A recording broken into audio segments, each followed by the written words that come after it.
I grew up to study the brain because I have a brother who has been diagnosed with the brain disorder schizophrenia.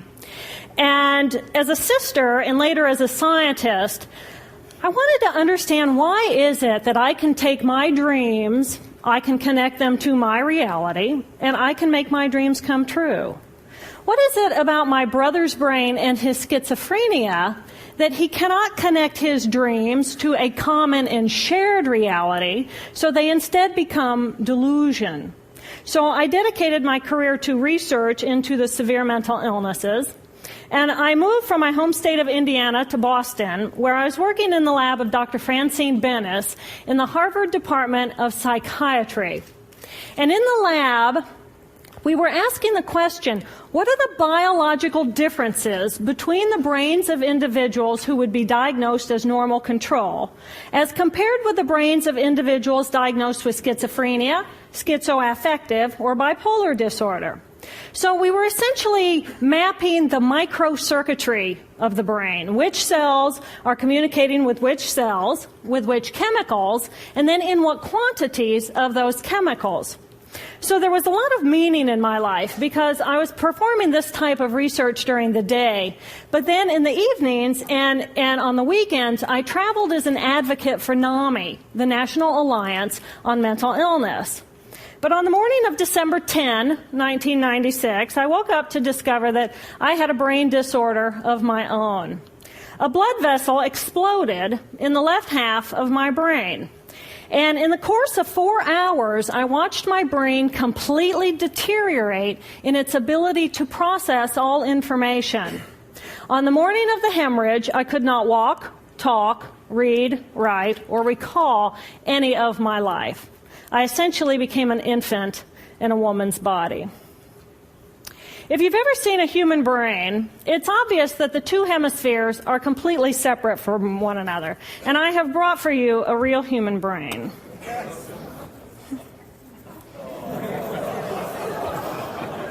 Thank you.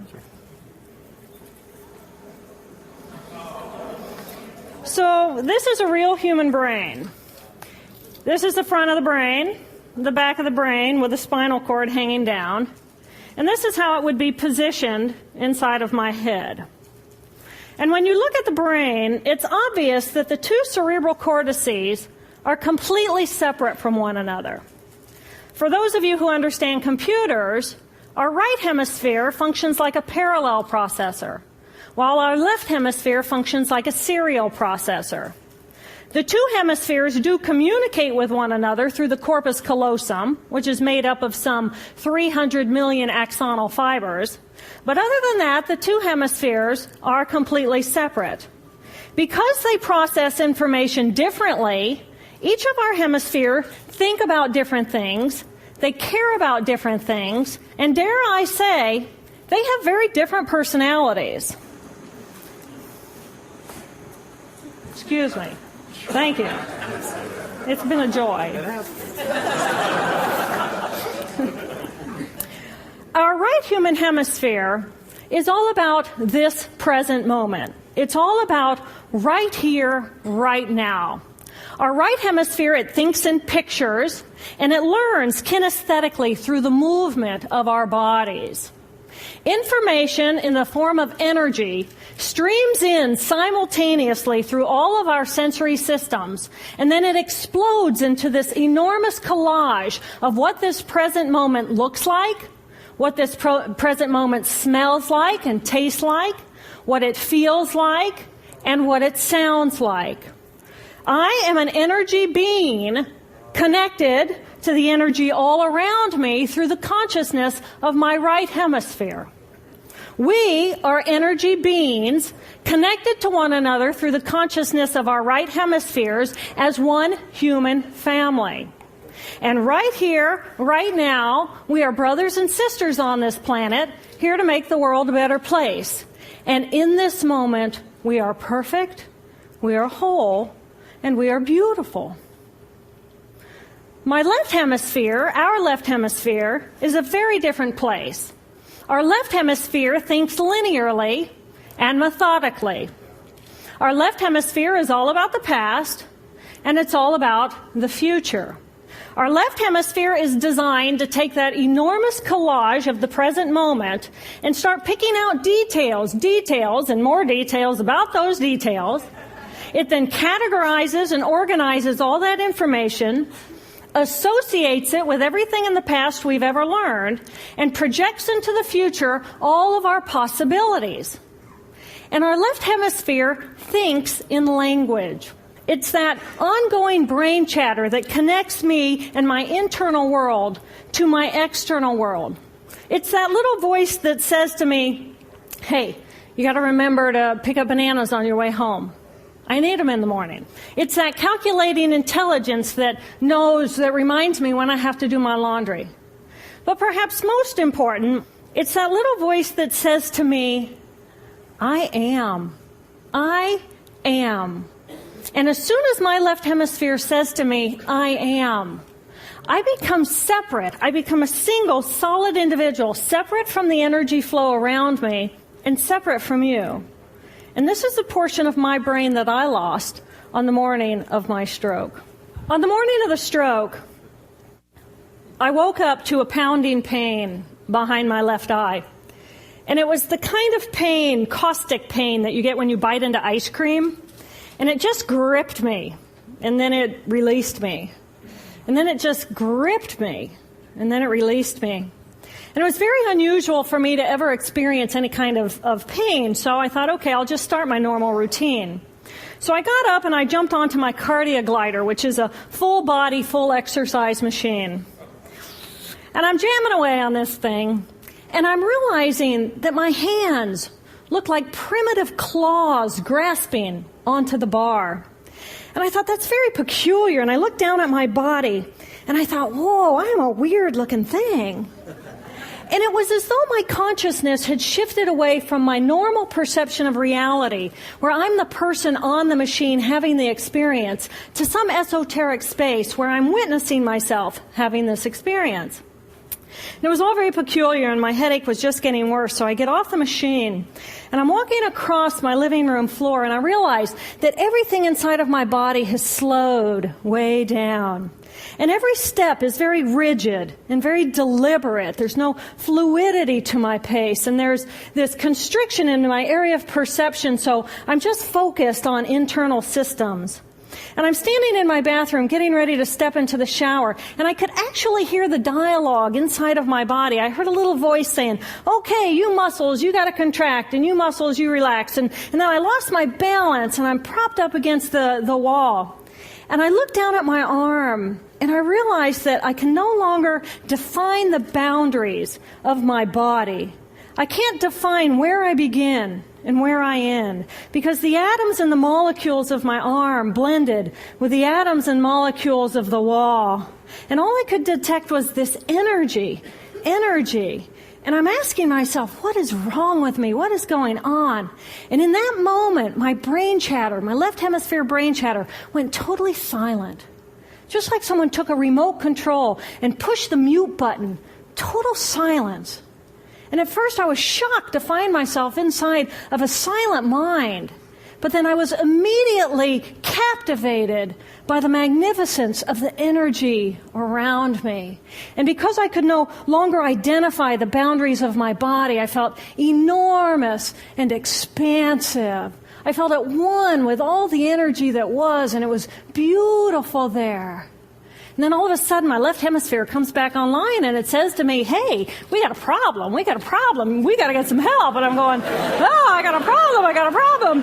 So it's like, okay, I got a problem. But then I immediately drifted right back out into the consciousness, and I affectionately refer to this space as La La Land. But it was beautiful there. Imagine what it would be like to be totally disconnected from your brain chatter that connects you to the external world. So here I am in this space, and my job and any stress related to my job, it was gone. And I felt lighter in my body. And imagine all of the relationships in the external world and any stressors related to any of those, they were gone. And I felt this sense of peacefulness. And imagine what it would feel like to lose 37 years of emotional baggage. Oh, I I felt euphoria. Euphoria. It was beautiful there. And then again, my left hemisphere comes online and it says, hey, you've got to pay attention. We've got to get help. And I'm thinking, I got to get help. I got to focus. So I get out of the shower and I'm mechanically dressed and I'm walking around my apartment and I'm thinking, I got to get to work. I got to get to work. Can I drive? Can I drive? And in that moment, my right arm went totally paralyzed by my side. Then I realized, oh my gosh, I'm having a stroke. I'm having a stroke. And then the next thing my brain says to me is, wow, this is so cool. This is so cool. How many brain scientists have the opportunity to study their own brain from the inside out? And then it crosses my mind, but I'm a very busy woman. I don't have time for a stroke. It's like, okay, I can't stop the stroke from happening, so I'll do this for a week or two, and then I'll get back to my routine. Okay, so I got to call help. I got to call work. I couldn't remember the number at work. So I remembered in my office I had a business card with my number on it. So I go into my business room, and I pull out a 3-inch stack of business cards. And I'm looking at the card on top. And even though I could see clearly in my mind's eye what my business card looked like, I couldn't tell if this was my card or not, because all I could see were pixels. And the pixels of the words blended with the pixels of the background and the pixels of the symbols, and I just couldn't tell. And then I would wait for what I call a wave of clarity.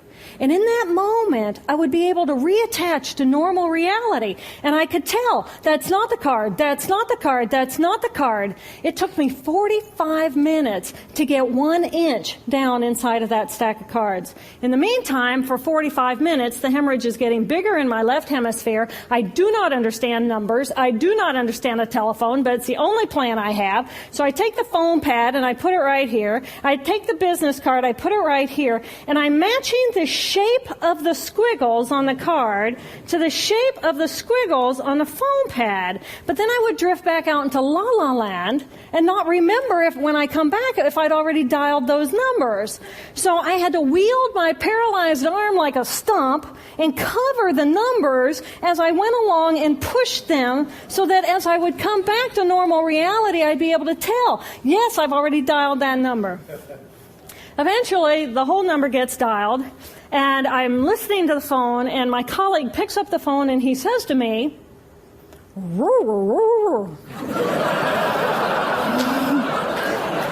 I think to myself, oh my gosh, he sounds like a golden retriever. And so I say to him, clear in my mind, I say to him, this is Jill, I need help. And what comes out of my voice is, and I think, oh my gosh, I sound like a golden retriever. So I didn't know that I couldn't speak or understand language until I tried. So he recognizes that I need help, and he gets me help. And a little while later, I'm riding in an ambulance from one hospital across Boston to Mass General Hospital. And I curl up into a little fetal ball. And just like a balloon with the last bit of air just right out of the balloon, I just felt my energy lift and I felt my spirit surrender. And in that moment, I knew that I was no longer the choreographer of my life. And either the doctors rescue my body and give me a second chance at life, or this was perhaps my moment of transition. When I woke later that afternoon, I was shocked to discover that I was still alive. When I felt my spirit surrender, I said goodbye to my life, and my mind was now suspended between two very opposite planes of reality. Stimulation coming in through my sensory systems felt like pure pain. Light burned my brain like wildfire, and sounds were so loud and chaotic that I could not pick a voice out from the background noise, and I just wanted to escape. Because I could not identify the position of my body in space, I felt enormous and expansive, like a genie just liberated from her bottle. And my spirit soared free like a great whale gliding through a sea of silent euphoria.